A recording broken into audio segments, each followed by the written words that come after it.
네, 네. 2부 시작하도록 하겠습니다. 네, 저는 2부 사회를 맡은 민주언론 시민연합 사무처장 신미희입니다. 2부 토론자 소개해 드리겠습니다. 네, 좌측부터 소개해 드리겠습니다.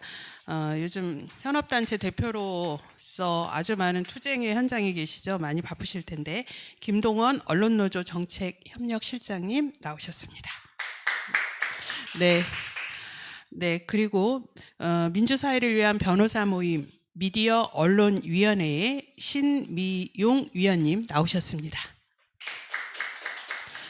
네, 언론학계를 대표해서 국민대학교 미디어 전공 교수를 맡고 계시는 이창현 교수님 나오셨습니다.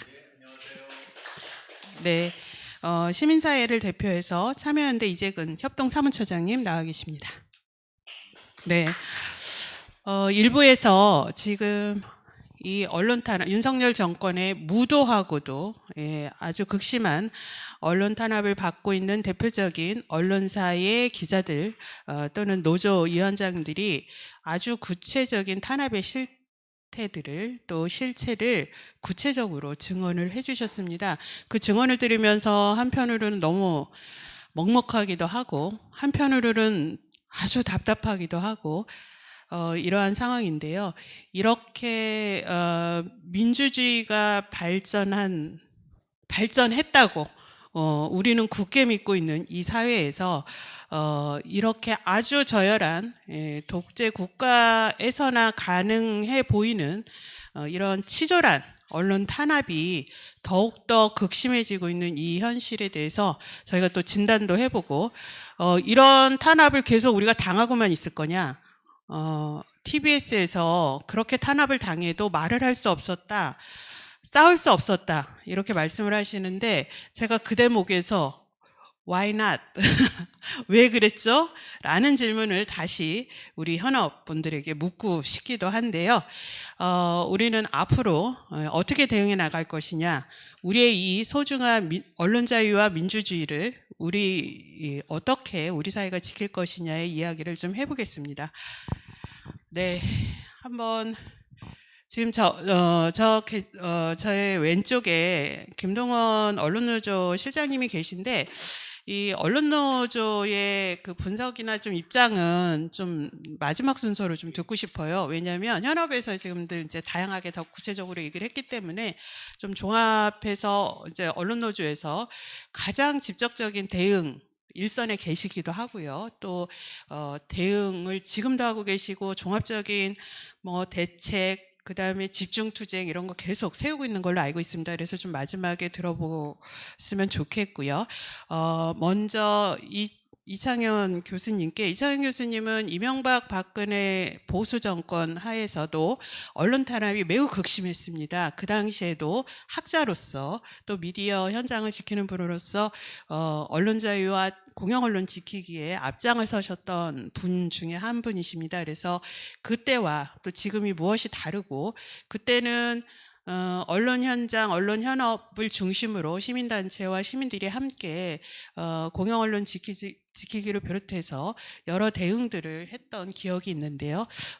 지금은 우리가 또 어떤 어려움에 닥쳐 있나, 그리고 지금의 위기를 극복하기 위해서 어떤 과제들이 있나를 좀 말씀 먼저 듣겠습니다. 네, 방금 소개받은 국민대학교 이창현입니다. 반갑습니다.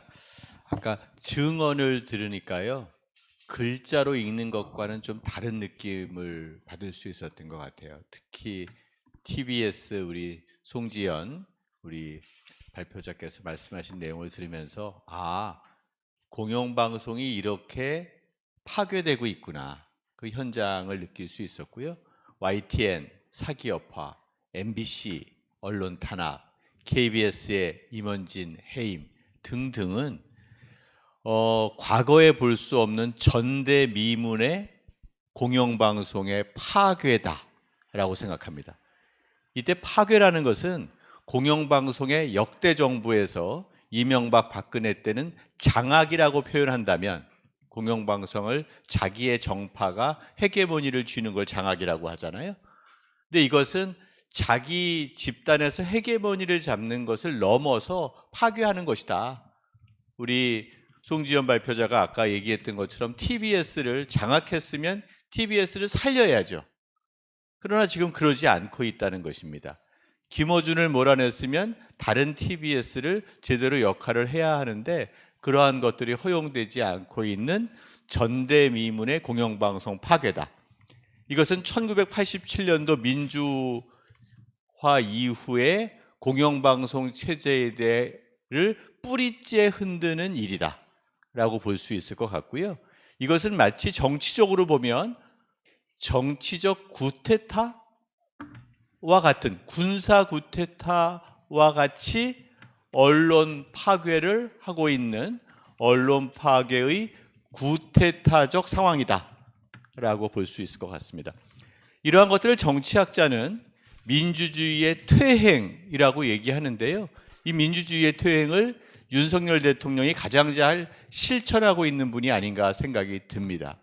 전 세계적으로 민주주의의 퇴행을 실천하는 많은 지도자들이 있지 않습니까? 그럼에도 불구하고 특별하게 윤석열 대통령은 그것을 몸소 실천하고 있는데, 이것은 한마디로 얘기하면 민주적 절차를 밟아서 선택된 정치 지도자가 민주적 제도 질서의 틀 속에서 민주주의 자체를 형해화시키는 그러한 작업을 이른바 민주적 퇴행, 민주주의의 퇴행이라고 얘기하는데, 그런 민주주의의 퇴행을 가장 잘 실천하고 있고 그 가운데서도 언론 부분, 특히 공영방송의 파괴의 부분은 전대미문이다라고 얘기할 수 있을 것 같습니다. 저는 그런 면에서 이러한 민주주의의 퇴행과 공영방송의 장악을 넘어서 공영방송의 파괴가 이제는 돌이킬 수 없는 민주주의의 복원 불가능한 퇴행이 되지 않을까 걱정이 됩니다. 지난번 강서구청장 선거 이후에 대통령이 직접 국민소통을 해라라고 지시를 했는데, 사실은 국민소통을 해라라고 지시할 분이 누가 있는 게 아니라 본인 스스로 국민소통을 해야 하는데, 저는 그 국민소통의 첫 번째 단추가 이동관 방송통신위원회 위원장의 해임으로부터 시작되어야 한다라고 저는 생각합니다. 왜냐하면 국민소통을 제도화시킨 놓은 게 미디어거든요. 근데 그런 미디어에서 국영 미디어는 국가의 통제를 받기 때문에 해서 국가의 실패가 있고, 사기업 방송 미디어는 사적 통제를 받으니까 경제적 통제로 자유롭지 않기 때문에 공영방송 미디어를 만든 거잖아요. 근데 이런 공영방송은 장악하고 자기의 정파적인 이해에 따라서 사장등을 안 치면서 국민 소통한다는 것은 어불성설이다. 일구이연이다. 저는 이런 생각이 들어서 일단 해임해야 된다라고 생각합니다. 또 하나, 컨텐츠에 대한 규제는 자유주의 사회에서는 국가의 검열로 간주되기 때문에 정말 조심하는 겁니다. 그래서 방통위원장과 방송통신심의위원장은 일단 격이 다르죠. 그런데 민간자율기구의 위원장인 방송통신심의위원회가 지금 인터넷 뉴스까지 통제하겠다는 것은 사실상의 국가검열 행위입니다. 이런 국가검열 행위는 언론 자유와 함께 있을 수 없는 것입니다. 저는 그런 면에서 유일인 방송통신위원회 심의위원회 위원장은 자기의 법적인 권한을 넘어선 언론 자유의 파괴의 주역이 되어지고 있다라는 생각이 들어서 그 또한 해임되어야 한다라고 생각합니다. 마지막으로 좀 해임되거나 역할을 바꿨으면 좋겠다라고 생각하는 사람이 박성중 국회의원입니다. 박성중 국회의원은 이번에 혁신위원으로 임명된 것 같더라고요. 그러면 인요한의 혁신의 가치는 결국 미디어 장악인가?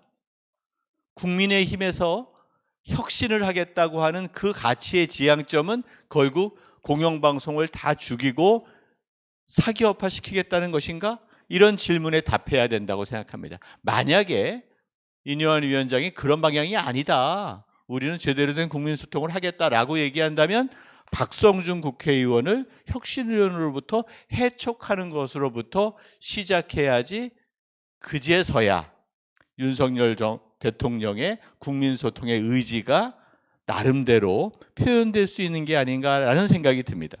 저는 그런 면에서 국민소통의 화두는 잘 꺼냈지만 국민소통을 위한 첫 단추부터 제대로 실천하지 않으면 그것은 말뿐인 그런 허언에 불과하다라는 생각이 들고요.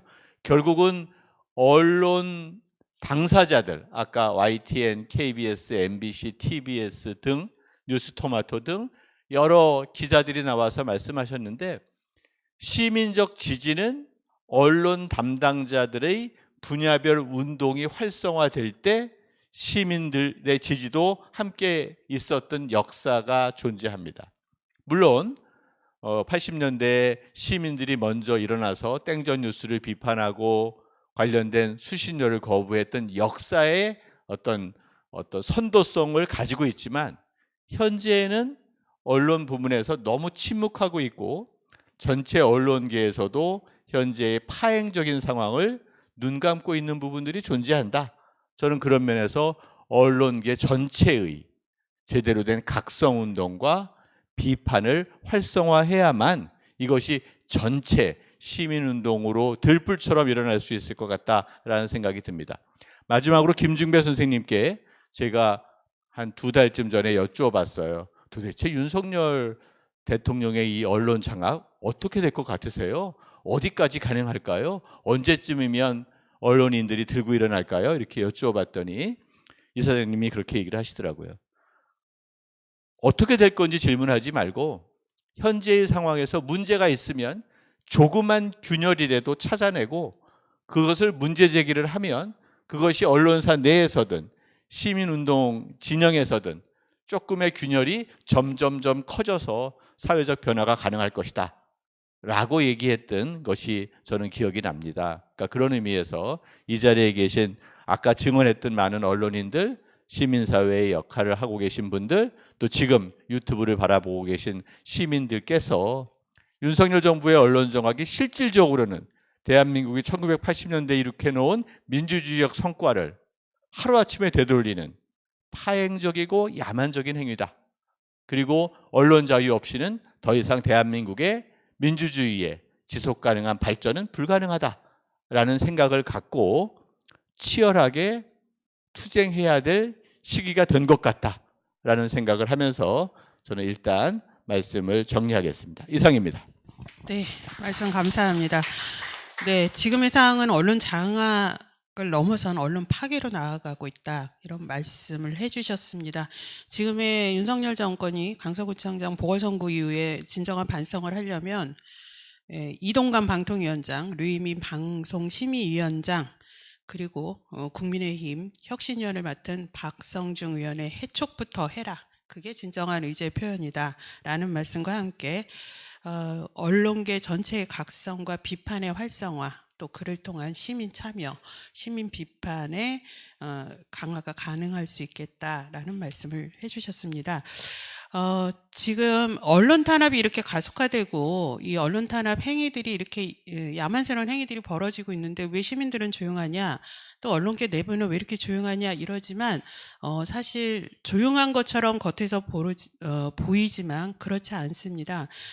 오늘 바로 이 자리도 그러한 자리 중에 하나인데요. 이렇게 시민단체를 가장 대표하는 단체 중 하나인 참여연대에서 이 언론 문제 그대로 두고 볼 수 없다라고 해서 언론 탄압 이 피해 증언대회를 열자고 먼저 제안을 해서 오늘 이 자리가 열렸고요. 오늘 오전에는 민주사회를 위한 변호사 모임에서 현 정권의 언론 탄압을 규탄하고 중단을 촉구하는 법률가 그리고 전국 학자 연구자 선언이 있었습니다. 380명 넘는 분들이 참여를 해주셨고요. 그래서 오전 기자회견에 저희 민원연도 함께 했는데 오늘 민변 언론 미디어 언론위원으로 활동하고 계시는 신미용 변호사님께서 오늘 오전에도 민변에서는 지금의 윤석열 정권의 언론 탄압이 얼마나 반헌법적이고 또 위법적인 행위인지를 구체적으로 좀 조목조목 지적을 좀 해주셨는데 신미용 변호사님의 이 언론 탄압에 대한 분석과 또 대응 말씀을 좀 듣도록 하겠습니다. 심용 변호사님 잘 들리시죠? 제가 속상할 때 소리 지르는 버릇이 있어서 마이크 없어도 목청은 이제 다 퍼질 것 같은데 올 때는 맨 앞에 일면은 안 읽으려고 생각했어요. 다 아시는 걸 내가 또 얘기해야 되나라는 생각에. 근데 이제 앞에 증언 내용들이 각 그 개별 사례에서 굉장히 가슴 아픈 그런 사례들이고 해서 이건 또 새로운 전반적인 정책 기조의 문제로 보여서 잠깐 이제 확인하고 가겠습니다. 그러니까 굉장히 일사불란하고 굉장히 무슨 시험 공부 계획을 가지고 막 오늘 1챕터 내일 2챕터 하듯이 착착착착 계획적으로 진행하고 있어요.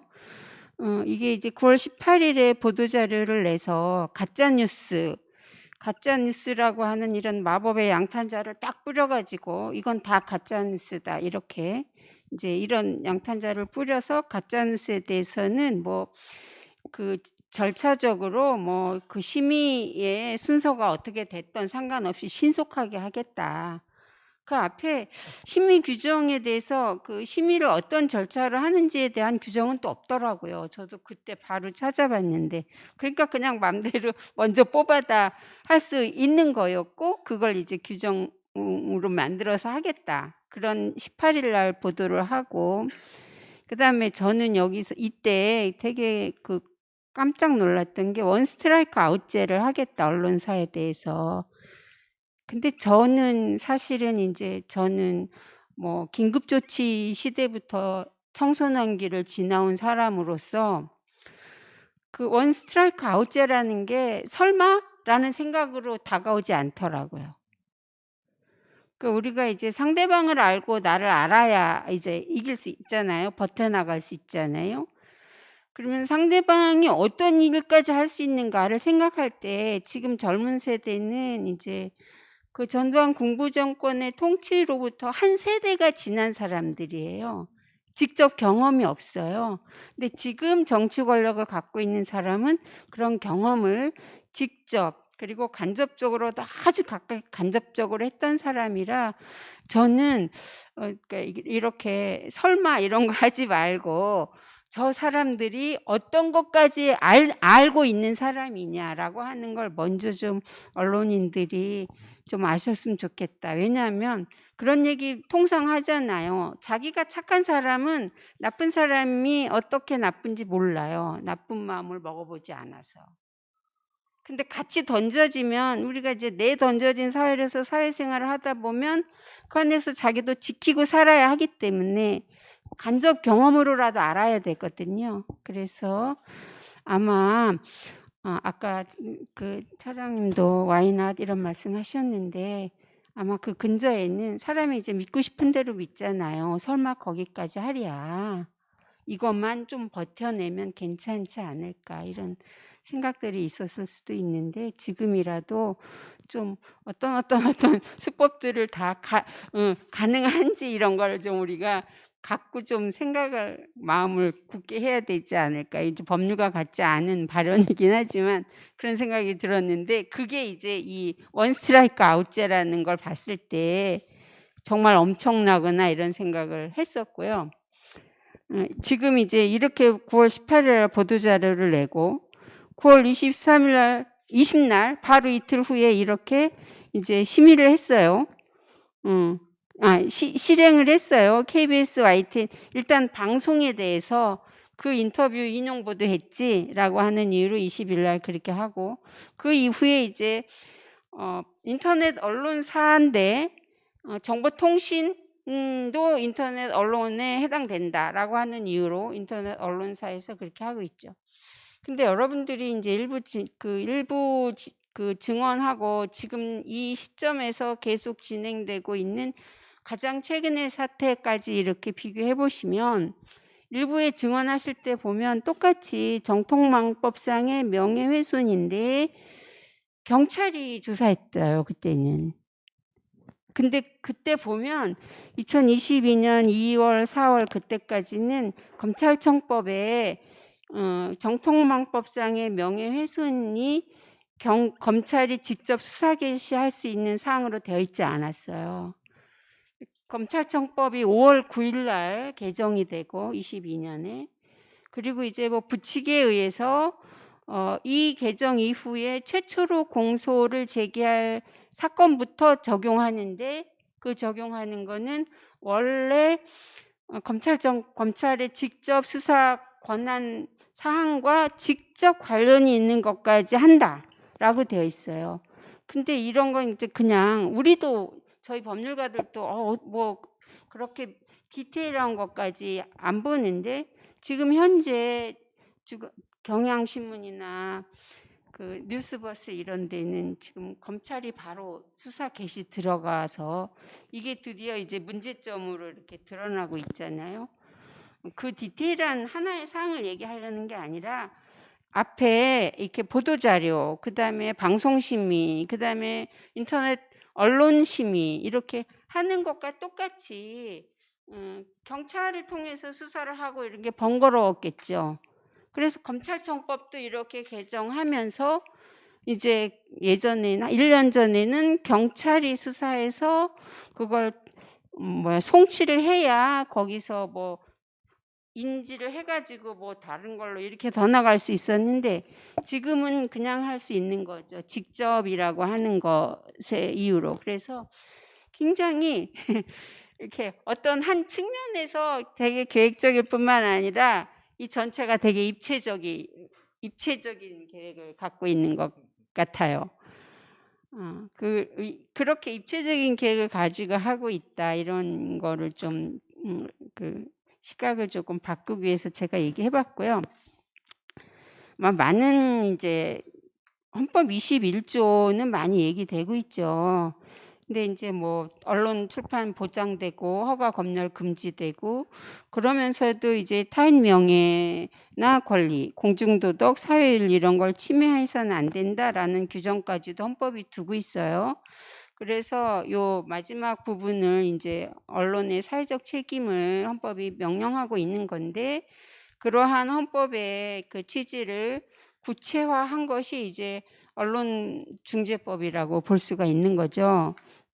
근데 이제 헌법 21조는 많이 얘기되는데 실제로 중요한 거는 이제 언론 기업이 아니라 언론의 자유, 언론과 관련된 건 언론사와 언론인의 언론의 자유, 그다음에 언론 소비자의 어떤 알 권리 이게 다 이제 그 큰 영역에 들어가는 건데 헌법 37조에는 그렇게 되어 있어요. 이게 다 기본권이지만 뭐 무제한한 건 없고 제한할 수 있다.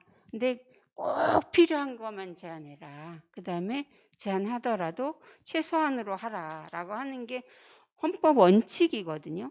헌법재판소에서 어떤 공권력 작용이 기본권을 침해했는가, 침해하지 않았는가라고 따질 때 항상 그 제한을 최소한으로 했느냐, 덜 제한할 수 있는 방법이 있는데 그냥 이걸 몰아붙였느냐 라고 하는 걸 굉장히 꼼꼼하게 본단 말이죠. 그게 기본권은 제한하더라도 최소한으로 하라는 거고 최소한으로 제한 안 하고 더 작게 제약할 수 있는데 더 많이 제한하면 그 순간은 기본권이 침해되는 거예요. 그러니까 이제 이 헌법계에서는 기본권의 제한과 기본권의 침해는 하늘과 땅 차이로 보는 것이거든요. 기본권 제한은 합헌적인 범위에서도 할 수 있어요. 근데 기본권 침해는 그것 자체가 기본권 보호 의무를 위반하는 위헌적인 것이 되는 거라 하늘과 땅 차이고 또 우리 헌법 10조에는 국가가 그 국민의 기본권 주체에 기본권을 잘 보장해야 된다라는 의무도 정하고 있어요. 그래서 헌법 21조나 헌법 37조, 헌법 10조 이런 거를 다 종합적으로 헌법의 의미와 그 원리 원칙 이런 거를 판단할 필요가 있다. 뭐 윤 대통령도 그렇고 법무부 장관도 그렇고 뭐 하여튼 뭐 헌법재판소에서 탄핵을 해가지고 뭐 이렇게 됐는지 몰라도 헌법을 되게 많이 얘기하시더라고요. 네? 헌법을. 그래서 헌법 내용이 이렇다.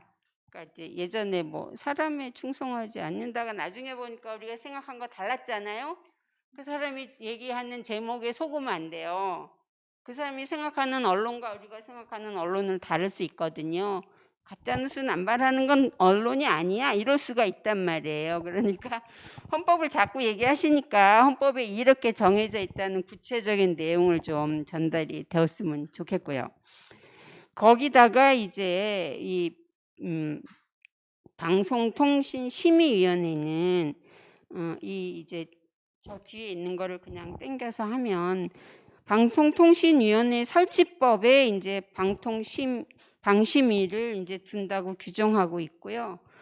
업무상으로는 독립적인 업무를 수행하기 위해서 방심위를 둔다 이렇게 하고 있는데 이미 헌법재판소가 예전에 일찍이 방심위가 국가행정기관이라고 판시한 바가 있어요. 방심위 시정요구 조치와 관련해서 그냥 국가행정기관이 아니라 그 설립이나 조직이나 직무 그다음에 재정 이런 걸 다 봤을 때 그건 국가행정기관이다 이렇게 말한 적이 있고요. 이렇게 방심위 설치된 방심위의 직무 권한을 보면 그것도 똑같이 이 방통위 설치법에 정하고 있는데 그 직무 권한이 항상 방송에 대한 규정, 정보통신의 규정 이렇게 항상 구별해서 편제가 되어 있어요. 늘 각 조별로 보면. 그러니까 방송과 정보통신을 굉장히 구별해서 본다는 거죠. 방통위 설치법 자체에. 그러면 방심위의 그 직무사항으로 정보통신에 관한 걸 보면 정보통신망법상 44조의 7에 있는 유해 불법 정보 이런 거예요. 그리고 또 무엇으로 돼 있냐면 정보통신망을 통하여 유통되는 정보 중 대통령령으로 정하는 것이에요. 우리 그 방송통신위원회 위원장께서 왜 온라인 인터넷 언론을 심의를 하느냐 권한도 없이 이렇게 말하니까 인터넷 언론 보도도 이 정보통신망을 통해서 유통되고 공개되는 거니까 심의할 수 있다 이렇게 했는데 그렇게 했다고 보도가 되었는데 그 보도 내용대로라고 하면 방통위원장께서는 반만 얘기한 거예요. 그 법 규정에는 정통망 그러니까 대통령령으로 정하는 것이 되어 있거든요. 무슨 말이냐면 정보통신망을 통해서 유통되고 공개되는 정보 중 대통령령으로 정하는 것이에요. 권한 사항이. 예. 그리고 그 중 대통령령으로 정하는 이 대통령령이 뭐냐면 정보통신망법 시행령이에요. 그래서 여기서 불법 정보나 유해 정보 이런 것이 대상이 되는 것이고 명예훼손에 관해서는 비방할 목적으로 허위의 사실을 드러내서 명예훼손하는 건데 비방할 목적이라는 건 일부에서 우리 최 기자님이 말씀해 준 것처럼 법원의 판례로 이미 이 비방한 목적이 어떤 데 인정되고 인정되지 않는가가 오랜 기간의 판례로 다 정립이 된 내용이에요. 명확하게. 그래서 더 이상 문제될 것이 없는 거고 이런 것만 이제 방심위의 직무사항이 될 수 있는 거예요. 그리고 여기에 어디에도 인터넷 언론 보도가 방심위의 직무사항이 될 수 있다는 규정은 없기 때문에 방심위가 인터넷 언론 보도를 이렇게 심의하는 그것 자체가 권한 없는 일을 하는 것이어서 굉장히 위법하고 그리고 아까 얘기한 것처럼 언론 자유의 보장의 정신, 그다음에 기본권의 최소한의 보장의 원칙, 그다음에 국가가 기본권을 보장해줘야 한다는 그 의무 이런 것들을 종합적으로 살펴볼 때 굉장히 위헌적이다 이렇다는 생각이 들어요. 저는. 그다음에 이제 가짜뉴스 사용의 문제, 특히 이게 이제 예전에 헌법재판소에서 그 속칭 미네르바 사건 있을 때 거기 이제 허위 사실 이런 것들에 대해서 뭐라고 얘기를 했냐면 너무 포괄적인 개념이다 여기에는. 그래서 오히려 어떤 문제를 제기를 해서 공론장으로 끌어와서 얘기를 서로 할 수 있는 그런 기능 자체를 없애버릴 수도 있다. 근데 이제 가짜 뉴스가 딱 그런 것 같아요. 그것 자체가 모호하고 애매하고 그리고 굉장히 포괄적이잖아요. 가짜 뉴스 담요로 딱 덮어버리면 되는 거예요. 그래서 이제 이 용어 자체가 굉장히 정치적인 연원을 가지고 쓰여지게 되었는데 언론 정책으로 그걸 들여오는 것이 문제고 외국에서도 그걸 쓰지 않는다. 그다음에 우리 국내 언론학자도 언론 보도에 대해서 그런 얘기를 하지 말자 이런 움직임이 있는 것으로 알고 있고요. 그다음에 이걸 이제 결국 가짜뉴스라는 건 내용에 대한 얘기인데 그러면 언론의 내용을 가지고 문제를 삼겠다 이런 얘기인데요. 언론 내용을 가지고 문제를 삼는 거는 이제 헌법학계에서는 아주 정립된 그게 있어요. 명백하고 현존하는 위험이 있을 때만 가능하다. 야, 위험이 현존할 때만 가능하면 위험이 조금 다가올 때는 어떡하냐. 그래 너무 늦지 않겠냐 이렇게 걱정하는 사람이 있는데 근데 이 언론의 내용에 대해서 규제를 하는 게 이런 행정적인 규제만 있는 건 아니잖아요. 형사적인 규제도 있고 하기 때문에 그 법익 침해가 굉장히 가시화되어 있고 문제가 되는 경우에는 형사적으로 얼마든지 지금 다 고소 고발 당하셨잖아요.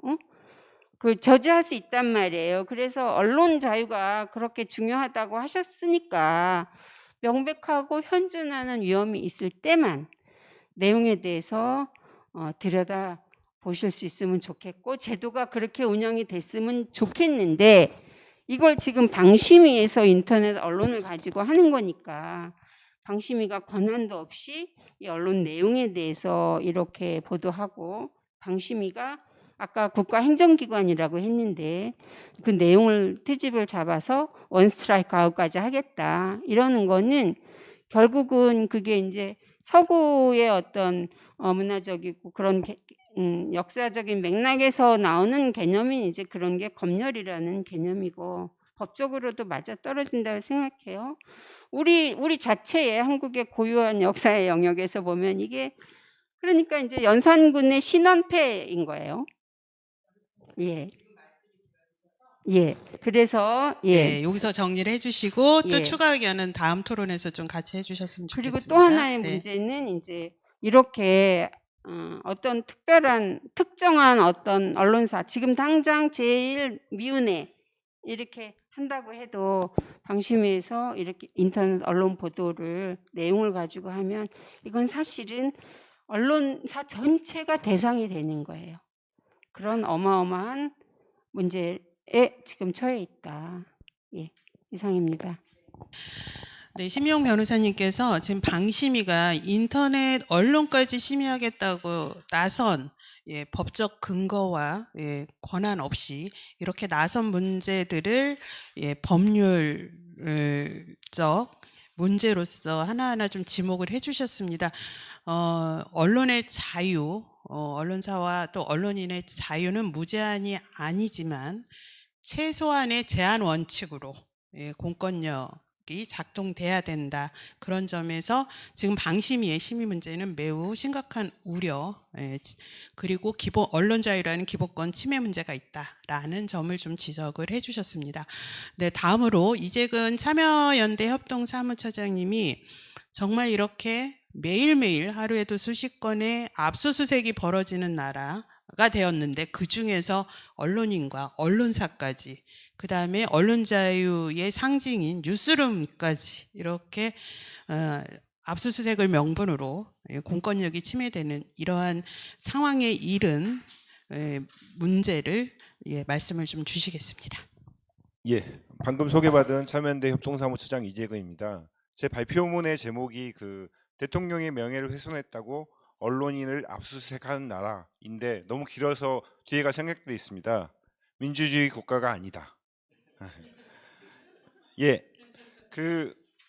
윤석열 대통령 검찰총장 출신 대통령 후보가 되고 대통령이 됐을 때 이 검찰이 본격적으로 권력을 갖고 휘두를 수 있다는 우려들은 누구나 했었습니다. 근데 우려가 현실이 된 상황들이 지금 벌어지고 있습니다. 지난 대통령 취임 이후에 대한민국 아침 뉴스에서 속보가 뜨는 거 다 많이 보셨을 겁니다. 오늘 검찰이 경찰이 누구를 압수수색했다. 그 첫 번째 타겟이 된 사람들은 다 아시다시피 전임 그 문재인 정부의 공직자들이었습니다. 박지원 국정원장이나 뭐 그 서훈 국정원장을 비롯해 가지고 전임 공직자들을 전 정부에서 이 공직을 맡았던 분들이 첫 번째 타겟이 됐었죠. 근데 그 혐의들이 보면은 직권남용 혐의입니다. 근데 이제 이 공직자들이 직권을 남용했다라는데 수사를 하는 게 왜 문제야? 예. 누구도 이 수사에 대해서 적절하지 않다라고 지적하지 못했습니다. 그 뒤에는 이제 야당 대표인 이재명 대표를 비롯해 가지고 민주당 의원들에 대한 수사들이 좀 있었죠. 근데 이 사람들한테 적용된 죄들은 배임과 뇌물, 정치자금법 위반 같은 것들이고 심지어는 야당 당사까지 압수수색이 됐죠. 그 뒤에는 민주노총, 화물연대와 건설노조가 타겟이 됐었습니다. 그리고 근데 이분들에게 적용된 죄는 국정원법 위반이라든가 업무방해, 집시법 위반 이런 것들로 수사를 받았죠. 시민단체 역시 피해가지 못했습니다. 녹색연합 그 사무처장이 압수수색을 당하고 또 업무방해를 했다는 이유로 구속영장이 청구까지 됐었죠. 사실 이제 그 최근에 이제 언론인들에 대한 압수수색이나 수사가 본격화가 되고 있지만은 이러한 압수수색과 수사를 통한 통치는 윤석열 정부가 시작되고 나서부터 꾸준하게 다양한 방식으로 시작됐었습니다.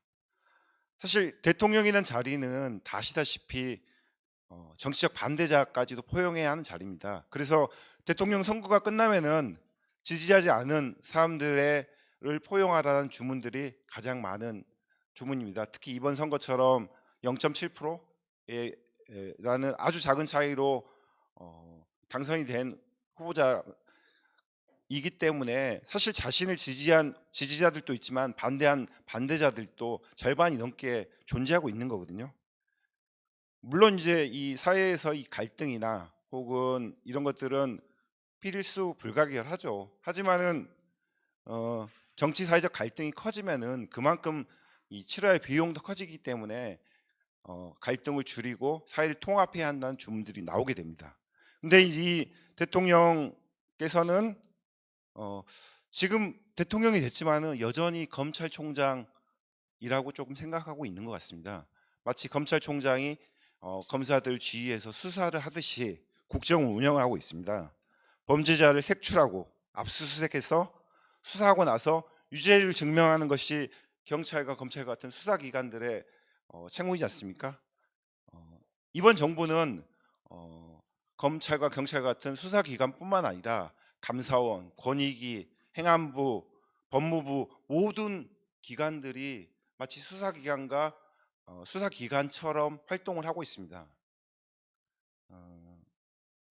예를 들어서 본인들의 실책으로 지지율이 떨어지거나 이럴 때마다 압수수색이나 수사를 통해서 혹은 감사원의 감사를 통해서 교착된 전국을 돌파하거나 정치적 위기를 돌파하는 수단으로 삼고 있는데요. 사실 이제 그 전 정권 인사에 관련된 수사에서는 이 수사의 대상들이 상당히 과거와는 좀 다른 국면들을 가지고 있습니다. 정책적 판단, 심지어 최근에는 9.19 군사협의에 대해서도 감사원이 감사를 하고 거기에 대해서 수사를 의뢰할 걸로 보이고 있습니다.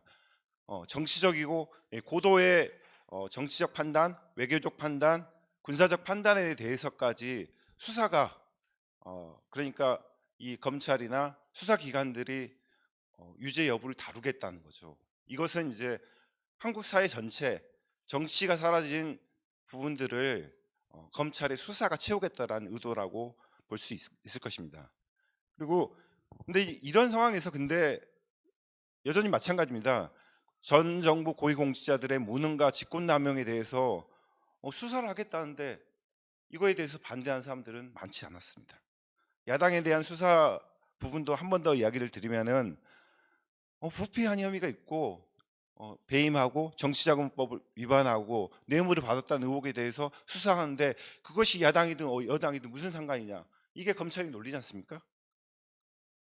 실제로 이런 논리들이 먹혀가고 있고 여전히 야당 대표에 대한 수사, 야당 의원들에 대한 수사에 대한 지지 여론들이 있습니다.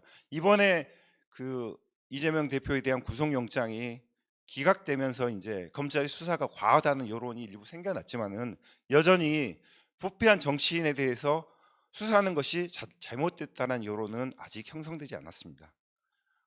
민주노총을 비롯한 노동조합에 대한 수사에서도 크게 다루지 않습니다. 민주노총을 비롯한 노조는 압수수색이나 이런 수사에 대해서 조직적으로 규탄하고 대응하고 뭐 퇴진운동부까지 구성해서 대응을 하고 있죠. 하지만은 건폭이라고 낙인을 찍고 그 다음에 심지어는 국가보안법 위반 사건으로 압수수색을 하는데 이 수사가 잘못됐다라고 비판하는 사람들은 많이 찾아볼 수 없었습니다. 그리고 대통령이 나서서 시민단체들에 대해서 이권 카르텔이다, 이 사람들 수사해야 한다, 이렇게 했을 때 이 수사가 잘못됐다라고 지적하는 사람들이 없었습니다. 언론의 경우 이런 압수수색과 수사가 벌어졌을 때 이걸 따라가면서 보도하고 속보를 쏟아내는 경우들은 많았지만은, 그리고 이제 검찰에서 흘러나온 수사들을 정보들을 가지고 속보나 혹은 단독 기사들을 많이 생산했죠. 근데 이 수사 자체가 정당한 것인지 그리고 필요한 것인지에 대한 문제 제기는 없었습니다. 이 수사 통치에 대해서 제대로 문제 제기하지 않은 결과가 결국 이제는 이 언론으로 칼날이 오게 된 거라고 보여집니다. 이제 지금 이 언론에 대한 수사나 이런 것들은 앞서 여러분들이 소개시켜 주셨기 때문에 제가 특별히 더 부연하지는 않겠습니다. 근데 이제 지난 9월에 이제 검찰이 특별수사팀을 구성해서 뉴스타파 기자 등을 압수수색하면서 대통령에 대한 명예를 훼손했다는 혐의로 언론인에 대한 수사를 본격화하기 시작했습니다. 사실 그 전에 이제 그 김건희 여사 사건 관련해 가지고 대통령실에서 고발해서 경찰이 수사한 경우는 있었지만은 검찰이 이렇게 직접적으로 수사에 나선 거는 지금 이제 본격적으로 된다고, 본격적인 수사는 이번부터라고 할 수 있죠. 이 수사가 얼마나 확장되고 얼마나 커질지 여전히 알 수 없는 상황입니다. 사실 대통령은 뭐 다 아시다시피 대한민국의 최고위 공직자이고 국가의 수반입니다. 즉 우리나라에서 가장 공적인 인물이죠. 공적 인물에 대해서 그 직무수행에 대해서 비판하거나 비난하는 것은 명예훼손죄가 성립하기 어렵습니다. 이것은 우리 법원의 일관된 판단인데요. 제가 피수첩과 관련해서 광우병 사태 때 피수첩 그 PD들이 기소가 됐었는데 2010년도 17237 판결, 이 판결의 판결문 부분을 조금 읽어드리겠습니다. 특히 정부 또는 국가기관의 정책 결정이나 업무 수행과 관련된 사항은 항상 국민의 감시와 비판의 대상이 되어야 하고, 이러한 감시와 비판은 이를 주요 임무로 하는 언론 보도의 자유가 충분히 보장될 때 비로소 정상적으로 수행될 수 있으며, 정부 또는 국가기관은 형법상 명예훼손죄의 피해자가 될 수 없으므로 정부 또는 국가기관의 정책 결정 또는 업무 수행과 관련한 사항을 주된 내용으로 하는 언론 보도로 인하여 그 정책 결정이나 업무 수행에 관하여 관여한 공직자에 대한 사회적 평가가 다소 저하될 수 있더라도 그 보도의 내용이 공직자 개인에 대한 악의적이거나 심히 경솔한 공격으로서 현저히 상당성을 잃은 것으로 평가되지 않는 한 그 보도로 인하여 곧바로 공직자 개인에 대한 명예훼손이 된다고 할 수 없다, 이렇게 판시하고 있습니다. 대통령에 대해서 악의적으로 비난한 의도가 있어서 이렇게 한 게 아니라면은 명예훼손죄가 성립되지 않는다는 것이 너무나도 명백한 대법원의 판례입니다. 이런 것들을 검찰이 모를 리가 없습니다. 하지만 검찰은 수사를 밀어붙이고 있습니다. 그리고 이제 명예훼손죄는 다 아시다시피 반의사불벌죄입니다. 피해자가 처벌을 원하지 않으면 처벌할 수 없는 범죄입니다. 근데 지금 검찰은 윤석열 대통령이 이 사건과 관련해서 수사를 원한다, 처벌을 원한다는 것을 확인하지 않았다라는 게 현재까지 보도된 내용입니다. 사실상 이 대통령의 신기 경호를 위해서 표적 수사를 하고 있다라고 볼 수밖에 없습니다. 아까 변호사님께서 지적해 주셨지만은 개정된 검찰청법에 따르면은 명예훼손 범죄는 검찰의 직접 수사 대상 범죄가 아닙니다. 검찰은 앞선 사건과 관련된 범죄라고 우기면서 지금 수사를 이어가고 있고 이걸 대선 개입이라고 규정하고 특별수사팀까지 구성해서 검찰이 수사에 나서고 있습니다. 이것은 거침없는 행보 아닙니다. 부끄러움이 없는 행보라고 평가할 수밖에 없습니다. 그런데 문제는 아직 언론인들은 이 문제에 대해서 비판하거나 그러니까 문제들을 제기하는 언론들이 아직은 많지 않은 것 같습니다. 일부 매체들을 제외하고는 이 수사 자체가 잘못됐다는 것에 대해서 보도하는 데가 많지는 않습니다. 사실 이런 검찰의 수사는 언론인들에게 보내는 경고이자 으름장입니다. 정권에 불리한 보도를 하지 마라. 그리고 이런 보도를 하게 되면 너도 압수수색을 당할 수 있다. 이런 경고인 거죠. 그리고 이 대통령에 대해서 혹시라도 허위가 있을 수 있습니다. 어떠한 보도든 사실관계가 일부 다른 내용들이 있으면은 정정 보도 요청을 하고 또 언론 중재위의 절차를 거쳐서 바로 잡으면 충분합니다. 이 사람들을 압수수색해가지고 형사처벌하겠다라는 것은 지나쳐도 너무나 지나친 거고요. 아까도 말씀드렸지만 21세기 국가에서 대통령에 대한 명예훼손 혐의로 언론에 대한 강제 수사가 이루어지는 것은 민주주의의 퇴행, 민주주의의 파괴라고 말씀드릴 수 있습니다. 자, 검찰에 분명히 말씀드릴 수 있습니다. 대통령에 대한 명예훼손 수사 중단돼야 합니다. 언론 탄압 중단돼야 하고 이 부분과 관련해서 언론인들을 사실 걸기하고 분노해야 하고 힘을 모아야 합니다. 지금 이 사람들 지금은 몇 명이죠? 몇 언론사이고 하지만은 모든 언론사, 모든 언론인들이 타겟이고 언론의 자유를 파괴해서 자신들의 직권을 공고하겠다라는 이런 전략이라고 볼 수 있습니다. 여기에 동의한 모든 사람들이 뭉치고 연대해야 할 때라고 말씀드리겠습니다. 이상입니다. 네, 감사합니다. 네, 이 대통령 명예훼손죄를 앞세워서 검찰이 위헌적 위법적 수사를 전방위로 언론사와 기자를 대상으로 하는 문제점에 대해서 지적을 좀 해주셨습니다. 저희 지금 이 토론회가 유튜브를 통해서도 중계되고 있습니다. 뉴스타파, 민원연 등의 유튜브 채널을 통해서 지금 중계되고 있는데, 네, 600명 넘는 시민들이 지금 동시로 시청을 하고 있습니다. 많은 시민들께서 뉴스타파 화이팅을 보내주셨네요. 네, 뉴스타파에서 이게 중계가 되고 있는 것도 있고 또 최근에 뉴스타파에 대한 이런 탄압에 시민들이 후원으로도 응답을 하지만 많은 관심을 갖고 지금 지지와 응원을 보내주고 계십니다. 네, 최경련 기자 화이팅도 보이네요. 네. 그리고 지금 정권의 이 언론 탄압에 대해서 많은 시민들이 이 동의할 수 없는 그리고 규탄의 목소리도 지금 보내주시고 있습니다. 이 시민들의 의견 중에 또 좋은 의견은 저희가 마지막에 좀 몇 가지는 소개를 좀 해드리도록 하겠습니다. 네, 지금 토론자 중에 이제 한 분의 발표가 남았는데요.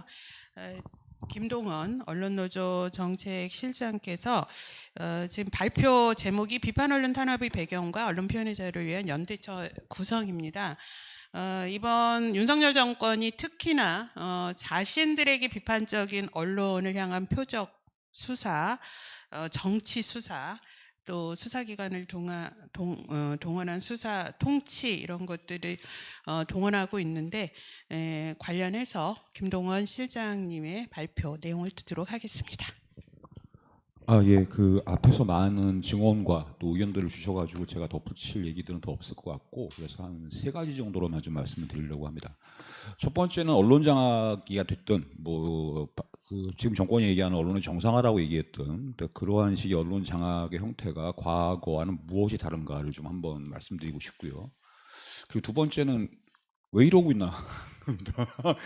다들 언론 장악이라고 말을 하지만 모든 정권마다 이유가 있죠. 하는 이유가. 근데 왜 그러는가에 대해서 한 번도 좀 진지하게 고민해 본 것 같지가 않아서 왜 그런가라는 고민을 해봤고, 세 번째는 그렇다면 우리는 어떻게 해야 되나?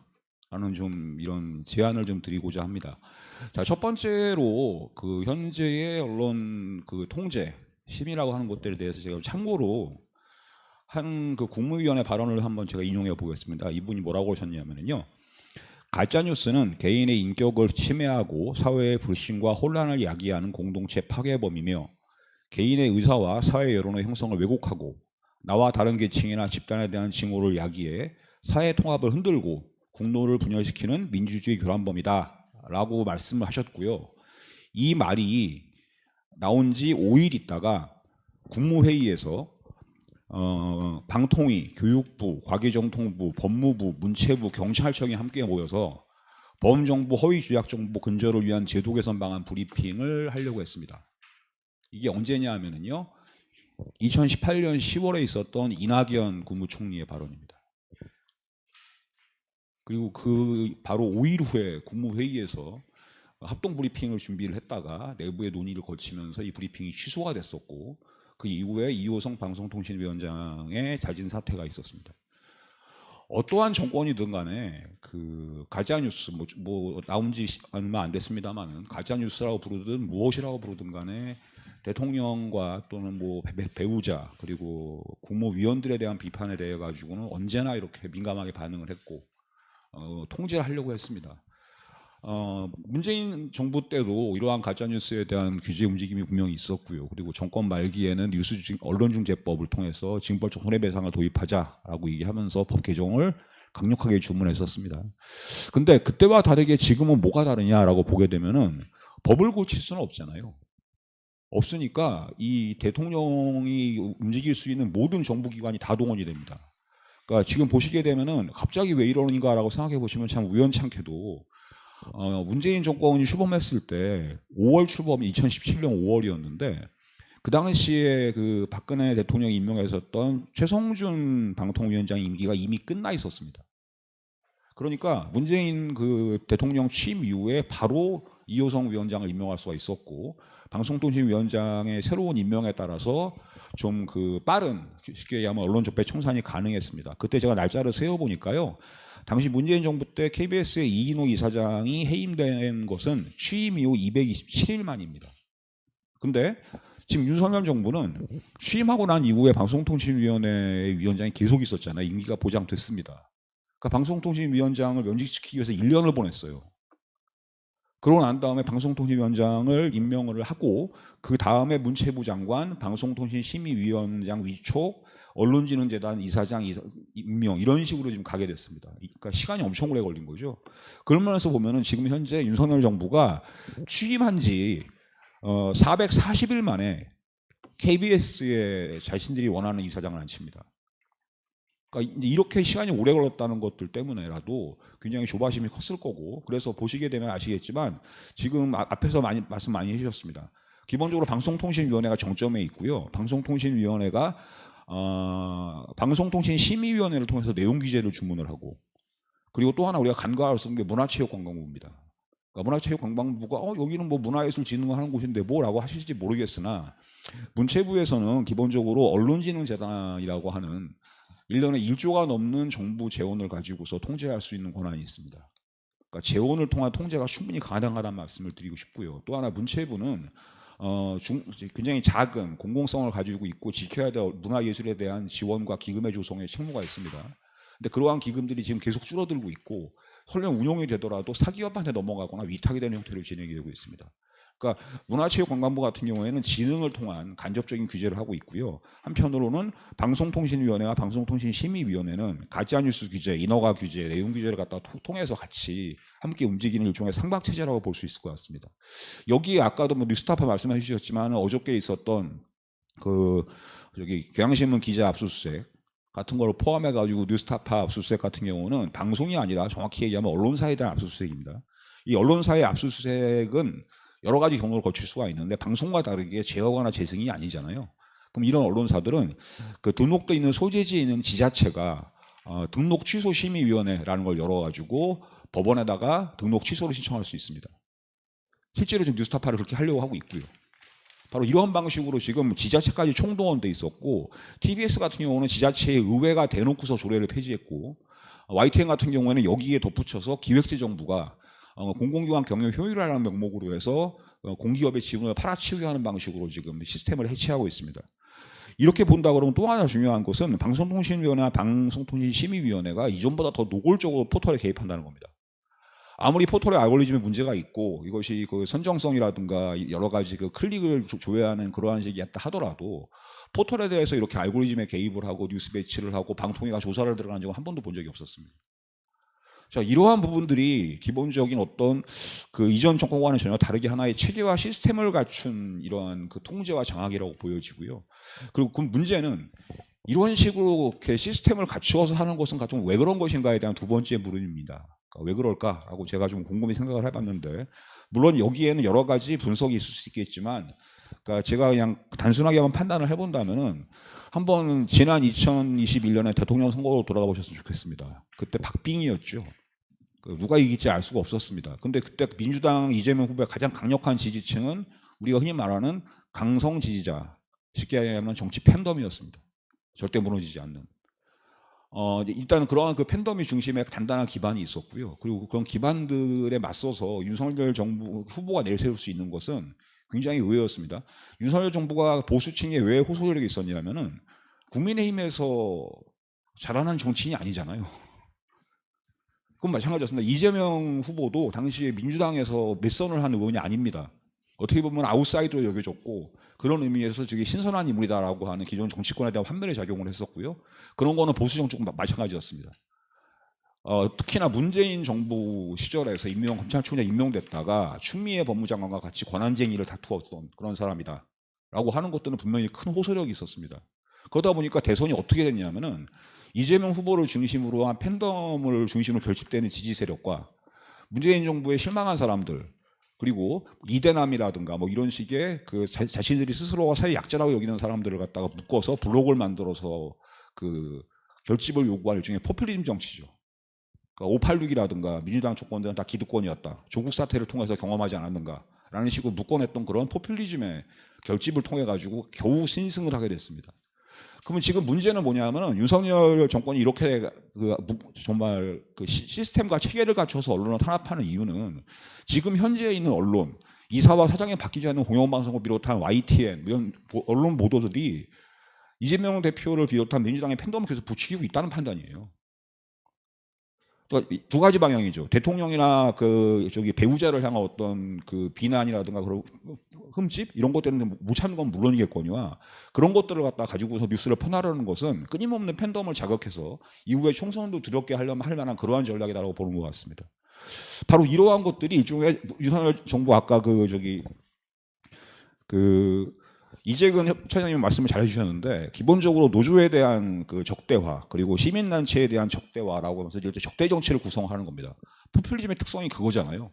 자, 팬덤 정치를 할 수가 없으면은 자, 쟤들은 나쁜 놈이야, 나도 싫어해, 그러니까 당신은 우리 편이야라고 하는 적대 정치를 구성해야 되는데, 거기에 가장 쓰기 좋은 말이 바로 기득권이고 카르텔입니다. 그런 말을 통해 가지고 바로 이제 민주노총과 시민단체의 압수수색을 진행했었고, 바로 그런 부분들을 통해서 유일하게 지지율을 복구할 수 있는 방안은 바로 적대 정치에 더 굳건히 하는 것이고, 그런 것을 갖다가 하기 위한 하나의 수단이 팬덤을 갖다 자극하는 모든 언론에 대한 통제입니다. 이렇게 하다 보니까 이게 딜레마에 빠집니다. 언론도 선거라든가 그런 정치적인 레이스의 국면에서는 그러한 팬덤의 영향에서 벗어날 수 없습니다. 분명히 말씀드리면 시청률 높아요. 독자 수 높게 나옵니다. 근데 이런 것들이 혼동이 되면 안 되죠. 윤석열 대통령을 갖다 반대하는 사람들과 특정한 정치인을 갖다가 이렇게 막 그 우상화하는 것과는 분명히 구분돼야 됩니다. 근데 그런 것들을 구분하지 않고 지금 윤석열 대통령은 모든 언론이 그러한 팬덤을 부추기는 굉장히 그 극우 세력이며 공산 전체주의 세력이고 적대 세력이라는 프레임으로 여전히 지금 가고 있습니다. 바로 이런 부분들이 앞으로 우리가 3년이나 넘게 남은 이 언론에 대한 그 장악과 어떤 표현의 자유의 문제 같은 것들을 좀 이렇게 버텨낼 방안을 새롭게 구성해야 되는 문제고요. 따라서 지금 현재 아까도 말씀하셨지만은 모든 시민사회단체 그리고 뭐 노조까지 포함해 가지고 야당을 해서 정치 팬덤 이퀄 공산 전체주의고 반국가 세력이다라고 하는 적대 정치는 앞으로 3년 동안도 지속될 것으로 보입니다. 그럼 이런 상황에서 문제는 언론 또한 이러한 식의 그 적대 전선으로부터 영향력을 확보하려고 하는 순간에 고립될 수밖에 없고, 이러한 고립이 정치적 쟁점이 되는 시간일수록 언론인에게도 큰 과제를 좀 지속이 되고 있는 것 같습니다. 그래서 제가 마지막으로 드리는 제안은 기본적으로 윤석열 정권의 언론 탄압이나 표현의 자유 통제에 대해서 방금 말씀드렸던 정치적 맥락과 동떨어져서 과거와 똑같은 방식으로 언론 탄압을 막아서자, 장악을 분쇄하자, 또는 뭐 표현의 자유를 지켜내지 않은 추상적 규범과 당위만으로는 힘들다고 보여집니다. 그러니까 엄밀한 의미에서 말씀드리면은 그 표현의 자유라고 하는 게 말과 글뿐만이 아니고요, 사람의 행동과 의사 표현에 모든 것이 포함됩니다. 저희가 언론노조가 있는 사무실이 프레스센터 18층이고 바로 앞에 시청 건물이 있습니다. 올 여름과 봄에 그 전장현의 시위를 계속 앞에 보고 있었습니다.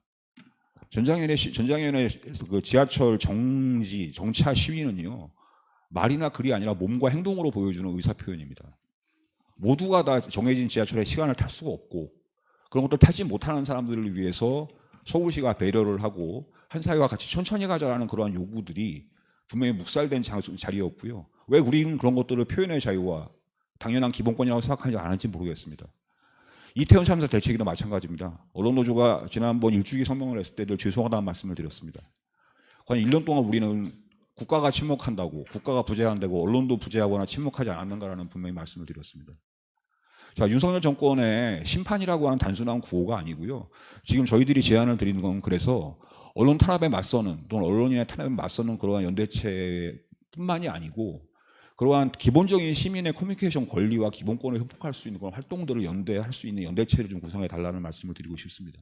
그 여기에는 팬덤 정치에 추종을 할 필요도 없고, 당연히 우리가 2016년 겨울 광장에서 정말 많이 봤습니다. 성소수자, 장애인, 수많은 무지개와 같은 그런 목소리를 들었는데, 그런 목소리를 들을 수 있는 표현의 자유와 커뮤니케이션의 권리를 회복하고 확장할 수 있는 그런 연대체를 좀 제안을 드립니다. 그 안에서 언론 노조가 투쟁을 할 수 있고, 언론 기자들과 노동자들이 싸울 수 있는 그런 기반들을 함께 만들어 주셨으면 싶고요. 그래서 이 자리에서 명칭이 어떻게 되는지 모르겠습니다만은, 아까 변호사님이 그런 말씀하셨잖아요.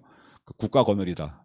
그럼 국가 검열 폐지와 표현의 자유 확대를 위한 연대체라는 이름으로라도 범시민단체와 모든 그 노동 관련 단체들에게 이러한 연대체를 좀 제안을 드리면서 말씀을 마무리할까 합니다. 감사합니다. 네. 모든 시민의 커뮤니케이션 권리를 보장할 수 있는, 또 연대할 수 있는 연대체 구성 제안을 좀 마지막으로 해주셨는데요. 1부와 2부에서 지금 윤석열 정부의 언론 탄압이 얼마나 치밀하고 또 계획적인가, 이런 부분을 각 분야의 전문가들이 좀 지적을 해주셨습니다. 제가 지금까지 나온 윤석열 정부의 언론 탄압 유형을 한번 정리를 해봤습니다. 취재와 보도, 침해를 통한 탄압, 민형사상 고소고발, 언론중재 청구 등 법으로 압박하는 탄압, 방심위 심의, 허위조작 정보 규제를 빌미로 한 탄압, 그다음에 포탈 퇴출 압박을 통한 탄압, 그다음에 등록 및 인허가 제도, 방통위의 제허가 재승인 제도, 지자체의 등록 취소 제도 등을 악용한 탄압, 민영화로 부르지만 사실상 사용화를 통한 탄압, 직접적 지원 축소 및 중단을 통한 탄압, 인적 지배, 또 지배구조 장악을 통한 탄압 등 다양한 방식이 총동원되고 있다. 또 이러한 탄압을 통해서 장악을 넘어 파괴로까지 이어지고 있다. 이렇게 파괴된 언론이, 특히 우리 사회의 공공성과 공익성의 역할, 사회적 책무 역할을 주요하게 담당하고 있는 공영 언론이 무너질 경우 이게 회복이 가능할 것인가, 이런 우려도 크게 제기를 해주셨습니다. 그럼에도 희망은 저는 사라지지 않고 있다고 봅니다. 지금 방송통신위원회에서 방송문화진흥회, MBC 대주주 방송문화진흥회의 이사들을 무더기 해임을 했죠. 이사와 이사장을. 이 관련한 소송이 지금 4번 다 방통위가 졌습니다. 예, 제가 사전 사패했다, 연전 연패했다. 저는 우리가 3~4번이라고 하지 않습니까? 초등학생도 3번 가위바위보 해가지고 지면은 졌다 하는데, 이동안 방통위원장 4번 졌습니다. 부끄럽지 않습니까? 당장 책임지고 물러날 일입니다. 네, 그럼에도 계속 아마 이렇게 법과 제도 그리고 수사기관을 동원한 탄압은 계속될 텐데요. 우리는 그에 대해서 하나하나 법은 법으로 또 보도는 보도대로 또 시민의힘과 언론현업의 연대는 또 연대대로 맞서야 되지 않을까 싶습니다. 지금 시민들께서 의견과 질문을 좀 주셨는데 그중에 하나만 좀 이건 김동원 실장님이 답변을 해주셔야 될 것 같아요. 곰인영님이 지금 언론 지형에 본인들은 책임 없나요? 이 언론인들에게 묻는 겁니다. 반성부터 하지 않으면 발전이 없습니다. 이렇게 의견을 주셨고요. 별이총총님이 언론노조 목소리가 좀 약한 거 아닌가요? 예, 요거 이러셨는데 요 얘기에 대해서 좀 말씀 주시고요. 다른 시민들께서는 임옥연님이 우리 국민은 위대하다. 언론이 살아있어야 민주주의를 유지하면서 노동하면서 국민이 잘 살 수 있다고 생각한다. 언론인들이여 정신을 차려주시라 부탁드립니다. 이렇게 하셨고요. 이 해은지님 깨어있는 언론인 여러분 지지합니다. 네. 그리고 베리브님 진실은 반드시 이긴다라고 하면서 지금 여기 나와 계신 언론인들을 향한 응원을 좀 보내주셨습니다. 한상진 기자 화이팅도 여러 번 올라왔습니다. 네, 기자님 힘내십시오. 이 고민영님, 별이총총님 등이 현업 언론인들에게 지금의 지형 언론인들 책임 없나요? 네, 언론노조 목소리 키워주세요. 이렇게 묻는 것에 대해서 답변을 좀 설명을 해주시면 고맙겠습니다. 저한테 질문을 많이 하시네요. 제가 뭐 기자나 그렇지는 않습니다만 늘 언제나 말씀을 많이 듣습니다. 언론인의 자기 반성, 언론 노조의 반성을 듣습니다. 근데 지금 저희들이 드는 고민은 어떤 것을 반성해야 되는가에 대한 부분입니다. 이 반성이라는 것이 어떤 특정 정치인이라든가 특정 정당에 대한 우호적인 보도 또는 어떤 일부 어떤 시민분들이 하시는 것처럼 왜 너희들은 사실대로 보도하지 않았느냐, 왜 너희들은 그러한 뭐 윤석열 후보에 대한 의혹을까지 파헤치지 않았느냐에 대한 그러한 반성은 아니라고 생각합니다.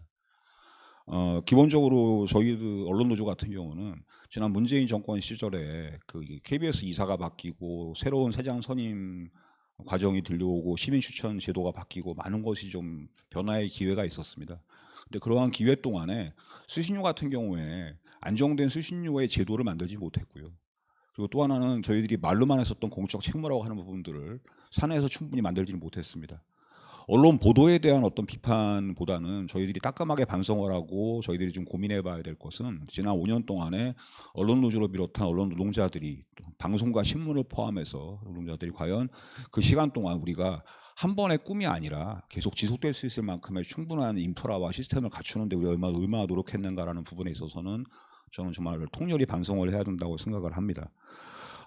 예컨대 이런 부분이 있었습니다. 보도에 대해서 말씀을 하시면은 지금 아까 뉴스타파가 얘기하셨는데 제가 되게 좀 약간 당혹스러웠던 경험이 있었는데 아마 한상진 기자님 아시겠지만 뉴스타파에서 윤석열 검찰총장을 문재인 정부에서 임명을 했을 때 그 윤석열 총장한테 어떤 문제가 있다라고 하는 이제 이러한 지적을 한 걸로 알고 있습니다.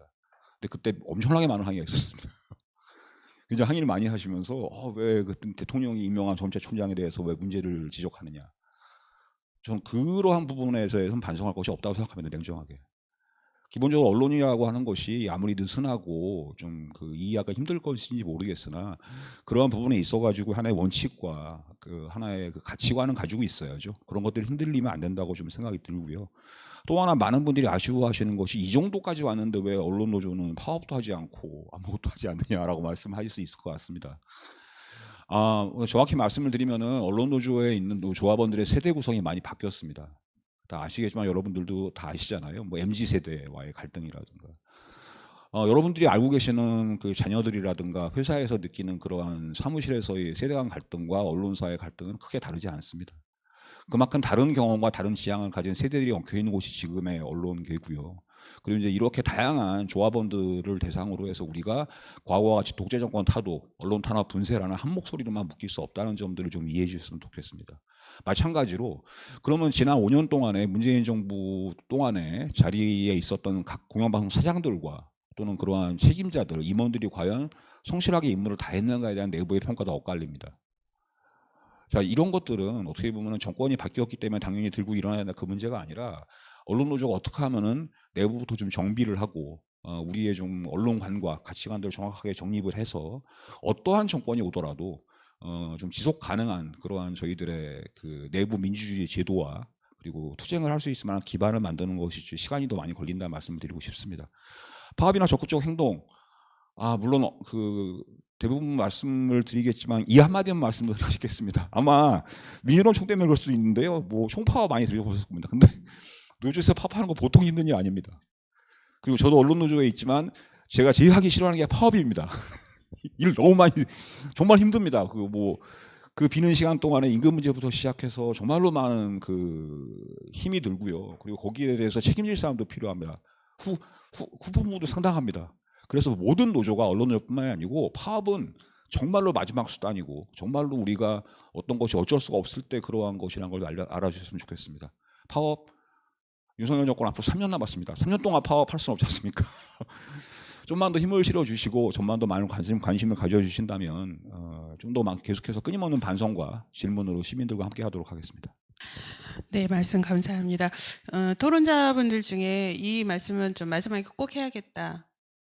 네, 있으시면 네, 혹시 있으신가요? 네, 충분히 하셨다고 해주셔서 너무 감사합니다. 일부 발표해 주신 언론 탄압의 실상을 구체적으로 발표해 주신 기자분들이나 또 노조위원장님들 중에서 추가로 시민들에게 당부하거나 또는 2부 토론자들에게 질문할 사항이 있으신가요? 송전지 부장님 있으신가요? 입술을 굳게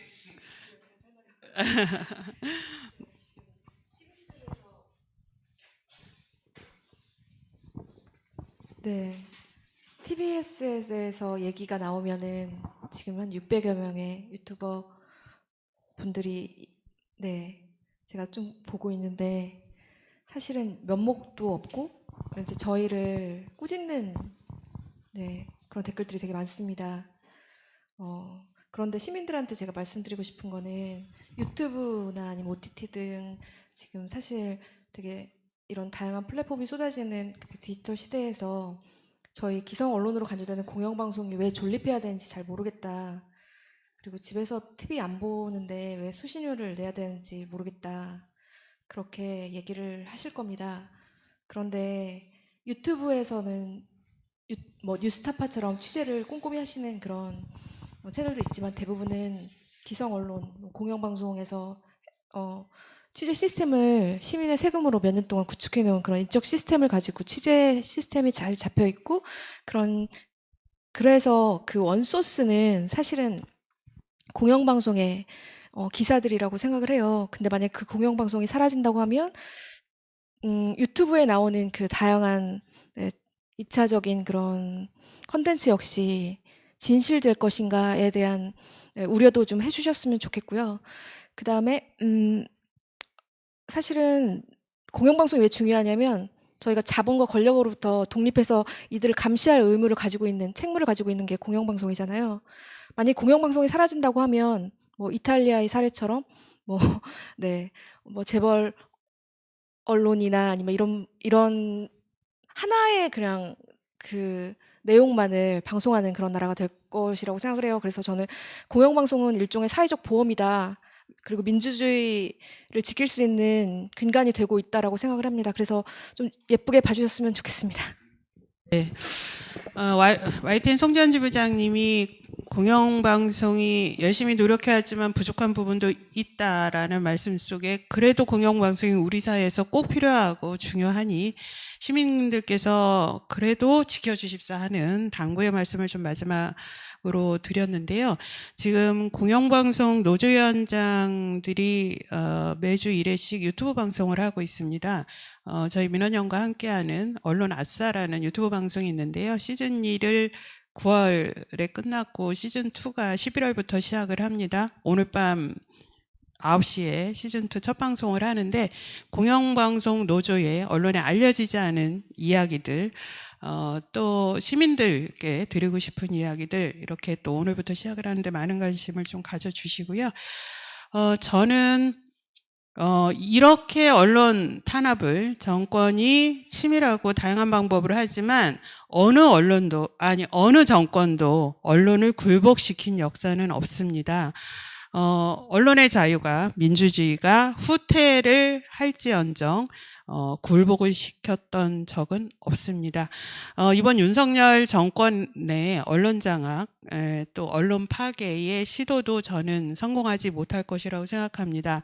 다만 그러기 위해서는 우리 언론 현장에 있는 우리 현업인들, 그리고 이 공영 언론을 비롯해서 언론의 진정한 주인인 시민들께서 관심을 갖고 이렇게 부당한 탄압은 막아주시는데 목소리를 내주셔야 한다고 생각을 합니다.